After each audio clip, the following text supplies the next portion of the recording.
আসসালামু আলাইকুম। আমাদের বাড়ির পাশে একটা বিল আছে। বিল থেকে আমরা বিভিন্ন প্রকার মাছ খেয়ে থাকি। জায়গায় ফেসাল দিয়া, কারেন্ট জাল দিয়ে, থাকি জাল দিয়ে, যে যেভাবে পারে মাছ মেরে খাই আমরা। এটাই আমাদের সেই সাত বিল। এই বিলের এই পারেও আমাদের জায়গা আছে, ওই পারেও আমাদের অনেক জায়গা।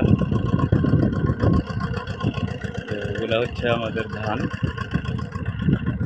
যে গাছ যেটা দেখতেছেন, এটাও আমাদেরই জায়গা। যে গাছটা সামনে ধান, এগুলো হচ্ছে আমাদেরই। যে আমাদের প্রজেক্টের মেশিনগুলো দেখা যায় বিলের ওই পার। আর এখানে হচ্ছে আমাদের বাড়ি, যে আমার স্বাস্থ্য ভাই, এরা সবাই মিলে আমাদের ওই যে আমার আব্বাই ধানে পানি দিচ্ছি। এগুলো সব বন্যায় ডুবে গেছিল। পানি নেমে যাওয়ার পরে এখন তার বৃষ্টি হচ্ছে না, এই জন্য ধানের একটু সমস্যা, ফুলে বেড়াতে সমস্যা হচ্ছে। এই জন্য পানি মেশিন নিয়েছি আমরা, শ্যালো মেশিন, দেখতেই পাচ্ছেন। মেশিনতে পানি দিচ্ছি।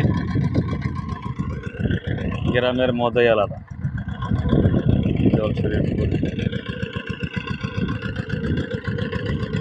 অনেক জল ছড়িয়েছে। জল ছড়িয়ে কত ছোট ফুল ফুটছে দেখেন।